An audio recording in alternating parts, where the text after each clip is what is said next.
Hi, I'm Dan Peters, and I'm with Danny V. I'm with KSOO Radio. Danny V is with B1027, and it's Dan and Dan's Fast Lap. This is the second tour. You know, we're very thankful that we've been renewed, so thanks to the network, kind of, sort of. But he's back there. There's our network guy right there. So we're back. It's the Chase. What a ride we had. There's been a few surprises, an up and down, crazy regular season all leading up to this. And when you have the 16 drivers put all in a mix, you've got a wide spectrum of different things to look for. And Chris Buescher has got to be the story of the season, being able to pull off a win and then eking through to make it into the top 30 to be eligible for the Chase. You know, but now is when it starts to get tough for Chris because, you know, you can't just finish 15th, which would normally be a great finish for Chris. Now you've got to be top 10 solid to make it through to the next round. But let's not get ahead of ourselves. So the 16 drivers, you look at the bottom four who are not going to advance after this week at Chicago, next week at New Hampshire, and then Dover. Mm-hmm. I'm going to give, well, it's obvious that Chris Buescher is going to be one of those where you say, okay, this guy is, you know, hey, thanks for making the Chase.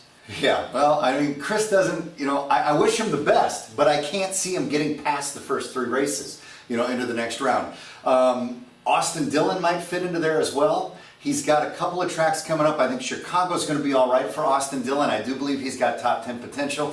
The other two tracks are going to make it very difficult for him to go on. Now, if you take one person that, okay, this guy's not going to advance to the second round. Last year, Jimmy Johnson didn't make it out of the first round, which shocked everybody. That was a big surprise. So, if I threw out the name Matt Kenseth, would you be surprised? Oh, are you serious? You don't think he's going to advance? You know, if I'm going to choose somebody to say this guy's not going to make it, I'm going to say Matt Kenseth. Well, he's a good mile-and-a-half racer, so he's got that going for him in Chicago. But Loudon, I think the guy's going to rule. I think he makes it through to the next round.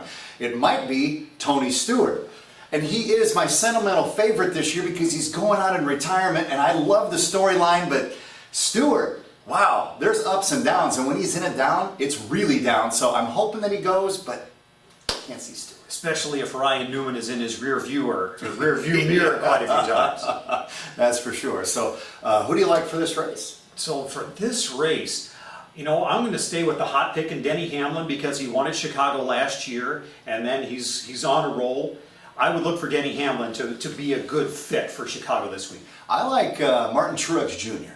I do, for a reason that he's been one of the strongest guys in the mile-and-a-half tracks, all leading up to this Chase. Last year, at the mile-and-a-half tracks, he has been the strongest here. He's been the strongest in so many of these paperclip, cookie-cutter tracks. I think Martin Truex Jr. is going to have a solid race, and I think he's the one who's going to win. Well, can we get a pick on, if we say, lay it down now, who's going to be the whole in the top Chase? four? Give me two. Give me two guys who'll be in that final race at Homestead. I think it's going to be Kevin Harvick. He's got a lot of great tracks coming up, and okay, I'll give Matt you... Kenseth. Oh, okay. I knew that would raise an eyebrow, but I like the guy. He's solid right now. Let's say I'm going to have Jimmy Johnson be in that final race. I think he's going to atone for last year's mistakes. Well, let me ask you this. As long as you're going to go for Johnson, has he just had terrible luck as of late, or were they testing to really show their muscle now? He has shown in the past that he has had terrible summers, but he's turned it on in the Chase. Okay. So I'm looking for Jimmy Johnson, especially when you got Dover, you got Martinsville. And those two successive rounds, I'm thinking that Johnson can pull it off. Wow, this is going to be exciting. Good to be back. Yeah, we'll do it again next week. Dan and Dan's Fast Lap.